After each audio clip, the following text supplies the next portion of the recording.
Imagine this, your team comes off a disappointing season where they had a 6-10 record, which means they would have the 12th overall pick in the upcoming draft. Along with that, they also have 5 more picks that they can use to build a better roster. But instead, your head coach really wants to trade up and get a player. Specifically, he wants to get a running back. Not just any running back though, but one of the greatest college running backs of all time. But what exactly is he willing to give up for this player? Maybe the entire draft class and more picks from the following year's draft. Well, unfortunately, one team doesn't have to imagine this, because that's exactly what the head coach of the Saints, Mike Ditka, did in 1999, and his decision to trade 8 picks for not just a running back, but for any player in general, will forever be remembered as one of the worst trades in NFL history, because not only did Mike Ditka go all in, but it backfired really badly. It's a 1, it's a 2, it's everything in 99, it's part of 2000.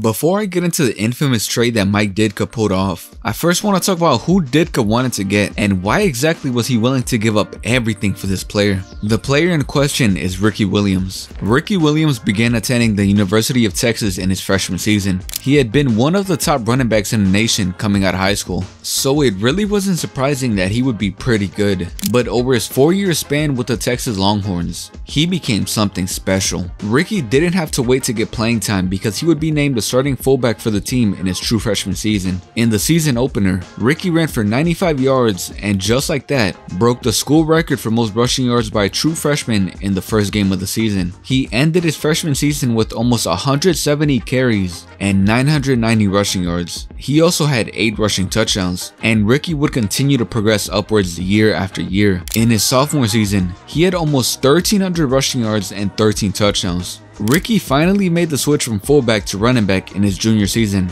and that season was probably the biggest leap he had taken in his college career. In his junior season, he had almost 1,900 rushing yards and also had 25 rushing touchdowns. He broke a lot of school records that season and was even close to winning the Heisman. But 1998, Ricky Williams' senior season, is a season that made him one of the greatest college running backs of all time. In just the season opener against Mexico State, Ricky ran for 6 rushing touchdowns and ran for 6 touchdowns again a few weeks later against Rice. And a few weeks after that, he ran for 350 yards and 5 touchdowns against Iowa State. Ricky broke basically every school record for a running back. He broke or tied 46 Texas Longhorns school records, 21 NCAA Division I records, and 24 Big 12 conference records. To no one's surprise, Ricky won the Heisman that year, and it wasn't even close.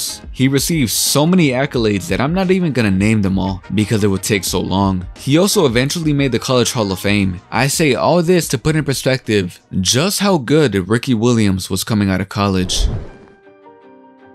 Now, the Saints weren't really that good in 1998. The season before the infamous trade, they had a record of 6-10 and were one of the most mediocre teams in the NFL. They had finished 3rd in the NFC West and had missed the playoffs 6 years in a row. The Saints really had nothing to build around. Their passing was mediocre, their receiving was mediocre, and by far, the worst part of this team was the rushing. The Saints' rushing leader that year was Lamar Smith, who had only 457 rushing yards and 1 touchdown. To put this into perspective, Steve Young, the quarterback, only had 3 yards less than Lamar Smith. The Saints' running game was atrocious. Actually, it was the worst in the entire NFL. After being mid for 6 seasons straight, Mike Ditka, the head coach, wanted to make a change. Obviously, their rushing was the worst part of their offensive problems, so that's the main thing Ditka would tackle in the offseason. Having seen the season that Ricky Williams just had with the Texas Longhorns, Ditka immediately fell in love. And it didn't take long at all for him to propose his genius idea to the front office. Mike Ditka was willing to trade the Saints' entire draft class and picks from the next season for the 5th overall pick. And I think the most bizarre thing wasn't that he was willing to throw away their future for one player. It's that the front office actually listened and went through with the idea.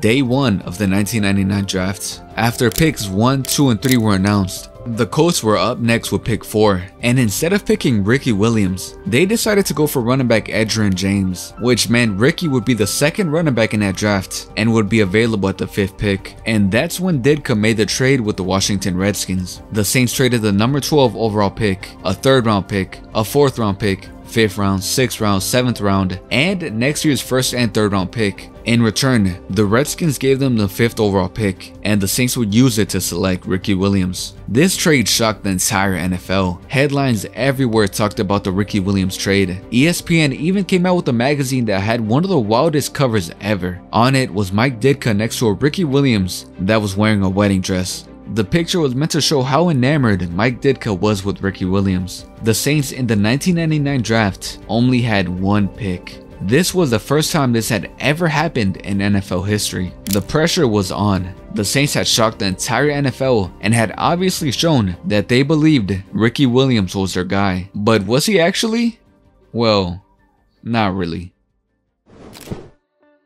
Ricky Williams' rookie season ended up being pretty underwhelming, but it really wasn't his fault. He had 884 rushing yards, 172 receiving yards, and only 2 touchdowns. For any other rookie, this was a pretty okay season, but for the 5th overall pick who was worth 8 draft picks, this season was not good enough. Unfortunately, Ricky Williams was put into an atrocious situation and had no help at all. The passing game was extremely bad. The team's main quarterback, Billy Joe Tolliver, had 1,900 passing yards, 7 touchdowns, and also a whopping 16 interceptions. But it wasn't just a passing. Nah, the entire team was horrible. Imagine trading 8 picks for one guy and then not giving him any help at all. Ricky also faced constant injuries in his rookie season, but the rabbit hole actually goes deeper than just that. At the time, no one knew it, but Ricky Williams was suffering from social anxiety disorder. What this meant was that Ricky Williams was literally afraid to talk to anyone. To fans, the media, and even his teammates, Ricky isolated himself from everyone. Ricky was seen as a weird and standoffish person, and this caused him to be very disconnected from the team. Combine that